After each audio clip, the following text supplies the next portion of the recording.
অসম শ্ৰেণী ছাত্ৰ সন্থা কেন্দ্ৰীয় সমিতিৰ 49তম সাধাৰণ অধিৱেশনখনি মৰিয়ানী খেলপথাৰত 16, 17 আৰু 18 তাৰিখে অনুষ্ঠিত হৈ যায়। উক্ত অধিৱেশনত জগদীশ বৰাইক ডাঙৰীয়া সভাপতি নিৰ্বাচিত হয় আৰু সুনীল তিৰ্কী ডাঙৰীয়া সম্পাদক নিৰ্বাচিত হয়। লগে লগে সেই একেখন অধিৱেশনতে মোক নাজিৰা শাখাৰ পৰা মোক প্ৰতিনিধি প্ৰেৰণ কৰিছিলে, যাৰ বাবে মই আজি কাৰ্যনিৰ্বাহক সদস্য হ'বলৈ সক্ষম হৈছোঁ।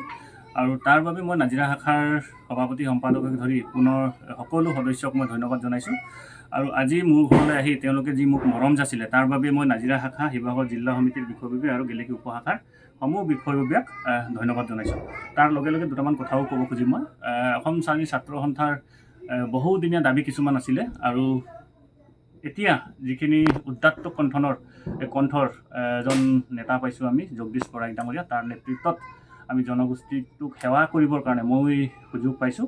তেখেতৰ নেতৃত্বত চাহ জনগোষ্ঠীৰ বিভিন্ন সমস্যাবিলাক আটচাই আৰু শক্তিশালী আৰু সবল ৰূপত তেওঁ সমাধান কৰাৰ অগ্ৰণী ভূমিকা ল'ব বুলি মই বিশ্বাসী। লগে লগে আৰু সেইদিনাখন মাননীয় মুখ্যমন্ত্ৰী ডক্টৰ হিমন্ত বিশ্ব শৰ্মা ডাঙৰীয়াই আটচা কেন্দ্ৰীয় সমিতিৰ মুকলি সভাখনত উপস্থিত থাকি ডাঙৰ এটা ঘোষণা কৰিলে, আমি শুনি ভাল পালোঁ আৰু তেখেতক আদৰণি জনাইছোঁ। যদি সেইভাগে কৰিব পাৰে তো জনগোষ্ঠীটোৰ যথেষ্ট উন্নয়ন হ'ব। তেখেতে কৈছিলে বাগিচাত কাম কৰা প্ৰতিগৰাকী মানুহৰ ভূমি পট্টা তেওঁ প্ৰদান কৰিব। 25 নৱেম্বৰে তেওঁ এখন বিল উত্থাপন কৰিব আৰু সেই বিলখনৰ যোগেদি লেণ্ড চিলিং এক্ট সংশোধন কৰি যিবিলাক চাহ শ্ৰমিকৰ ভূমি কোম্পানীৰ আণ্ডাৰত আছে, সেই ভূমিবিলাক চাহ শ্ৰমিকক দিয়াৰ ব্যৱস্থা কৰিব।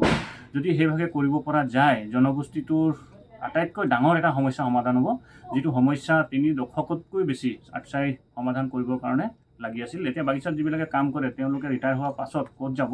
তেওঁলোকৰ বাহিৰত মাটি নাই বা তেওঁলোকৰ নিজা হাতত মাটি নাই। বাগিচাত কাম কৰা ৰিটায়াৰ হোৱাৰ লগে লগে তেওঁলোকৰ ঘৰ খালী কৰে, আৰু এই খালী হোৱা ঘৰ এৰি তেওঁলোকে ক'ত যাব সেই অনিশ্চয়তাত ভোগে। যদি সেই হিমন্ত বিশ্ব শৰ্মা ডাঙৰীয়াৰ যিটো ঘোষণা যদি হয়, আমি ভাল পাম। আৰু এটা কথাও ভয় লাগে, মোদী ডাঙৰীয়া আহি ইলেকশ্যনৰ আগে আহি 100 দিনৰ ভিতৰত ভূমি পট্টা জনজাতিকৰণ দিম বুলি তেওঁ ঘোষণা কৰিছিল। শেষত গৈ ফুটুকাৰ ফেন হ'ল। আৰু মুখ্যমন্ত্ৰী ডাঙৰীয়াও সেইদিনাখন যিটো ঘোষণা কৰিলে, আমি ভাবোঁ সঁচাকৈ তেওঁ কৰক, যাতে ফুটুকাৰ ফেন হৈ নাথাকে।